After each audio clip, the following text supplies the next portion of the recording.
افغانستان میں طالبان رجیم سفارتی محاذ پر تنہائی کا شکار ہو گئی ہے۔ دنیا افغان پناہ گزینوں کو قبول کرنے سے کترانے لگی ہے۔ بیشتر ممالک شرپسند افغان طالبان کی انتہا پسندانہ سوچ اور عسکریت پسندی کے شدید ناقد بن گئے۔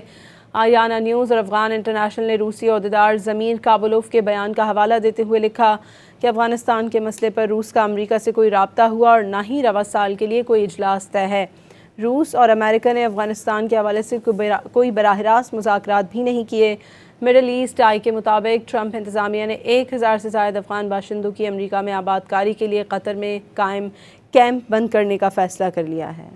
افغانستان میں طالبان رجیم سفارتی محاذ پر تنہائی کا شکار ہو گئی ہے۔ دنیا افغان پناہ گزینوں کو قبول کرنے سے کترانے لگی ہے۔ بیشتر ممالک شرپسند افغان طالبان کی انتہا پسندانہ سوچ اور عسکریت پسندی کے شدید ناقد بن گئے۔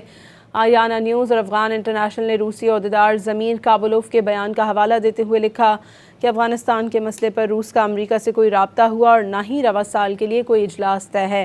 روس اور امریکہ نے افغانستان کے حوالے سے کوئی براہ راست مذاکرات بھی نہیں کیے۔